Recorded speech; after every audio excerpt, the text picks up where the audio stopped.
Warning. May start talking about Aston Villa. Fenerbahçe 0.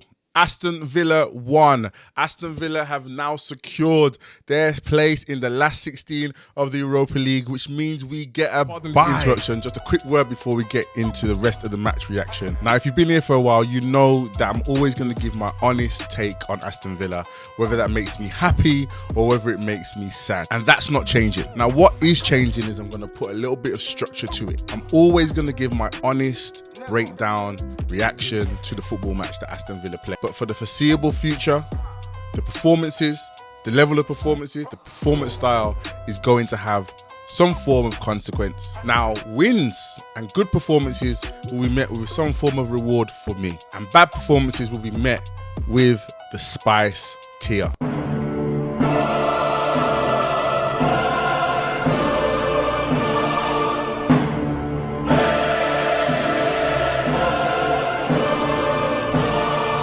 It's not replacing the football content, it's not replacing the breakdown, it's not replacing the football reactions or analysis. It's just giving the emotions somewhere to go. Join me on this journey. Make sure you tune into my Rats reactions. And now back to today's one. We get a bye. We get some time off in February, which is amazing for Aston Villa, a team that have been suffering with injuries and player fatigue and all that stuff going on. What a win today. Was it perfect? No. Was it in a tough atmosphere? Yes. Did we play it a little bit risky at points? Yes, but we came out with a win. You know, we went to Turkey. We went to a really hard place to play, and we played really well, if I'm honest, for most of the game. There was that little 15, 20-minute period in the second half where it got a bit shaky and they had that goal that was disallowed. But you know what? Big shout out to John Duran. Obviously, he still plays for us secretly because he was offside and the goal got disallowed. So I left the game, I finished watching the game, and if I'm honest, I was really proud of the team. I think with the week that we've had, with the leaving of Daniel Marlin, with, you know, Unai's evident dismay and unhappiness at the state of our ability to buy players and a lot of the rumours that have been going around within the transfer market, it could have been a game where the outside noise could have affected how we played. And even down to the injuries that we had in terms of no McGinn, no Kamara, and obviously Barkley's still gone. It could have been a game where when we needed to rest players, but then because of the situation with fitness, we didn't, and we overplayed our players, or we would have gone and played a really weak side and then potentially lost. But I think our squad depth actually showed something today anyway as well, you know, especially defensively. You know, we were able to swap out Pau Torres and Ezri Konsa, and Mings and Lindelof played together in a centre-back pairing. That, for me, was one of the most solid performances I've seen. Tyrone Mings towering in the air, you know, dominating the air. Victor Lindelof showing his experience in his positioning and how he handled some of the over-the-top balls. I think watching them two operate today was a throwback to a bygone, tough, no-nonsense centre-back pairing. And then behind them was Marco Biza, who had an outstanding game. Absolutely outstanding game. Shot-stopping galore, you know. Even when he went down with what looked like a little bit of a groin strain, which I hope doesn't flare up in any time soon, you know, he came back and just played really well. It was just a solid performance from the boys. I think we saw glimpses of our attacking style, especially when teams give us space to play in the middle of the park. We're dangerous. We're dangerous. Seeing Lindelof fire balls into Tielemans or fire balls straight into Morgan Rogers from the back. You know, Tielemans just being a linchpin in all things. The interplay between, you know, Tielemans and Morgan Rogers and Jadon Sancho and Emi Buendia. You know, it was a sight to see. One thing I will say is that on the right-hand side, I saw continuity going forward that I haven't seen for a long time. You know, because Jadon Sancho, he hugs the touchline and then he'll drift in.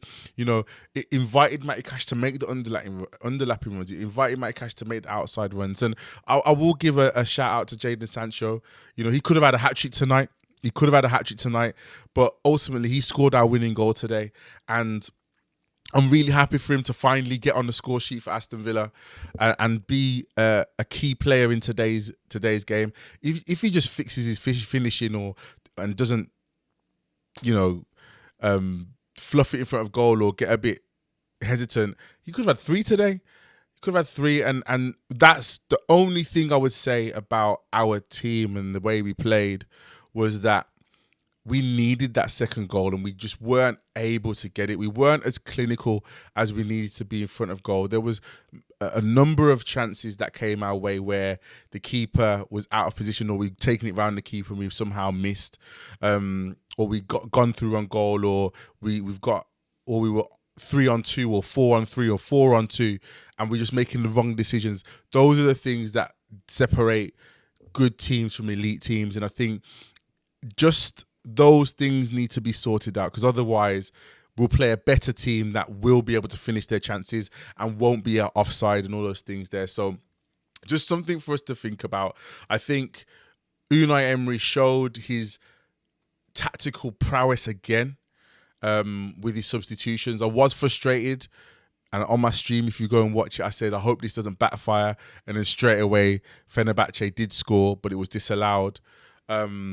But he brought on a slew of defenders, took off 3 of our attackers, and we somehow managed to see the game out. You know, I saw Andres Garcia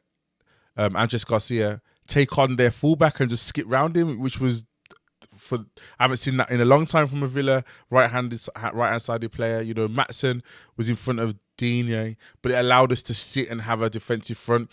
Having Amadou Onana back was great. You can see why we miss him. The way that he came on the field and just assumed authority in the middle of the park was clear. Was clear as to why we've missed him, and it will be so good that we've got him back, hopefully in time for Newcastle, who have a very formidable midfield three of Guimaraes, Joel Linton and Tonali. One thing I will say about that, though, is that the way that Newcastle play, we will be allowed space in the middle. So we should be able to see Onana get on the ball and drive through. We should be able to see Tielemans get on the ball and ping the ball through. And, you know, that front 4 today looked good. You know, just need to be more clinical, and that's the only area that I think we need to work on. But it was a great game. In fact, no, let me not say it was a great game. I feel like it was the game that we needed on the back of that loss to Everton, the game that we needed after all the external noise, gives us some confidence going into the game against Newcastle. And I think I'd be confident going to St. James's Park. We are still the Villa.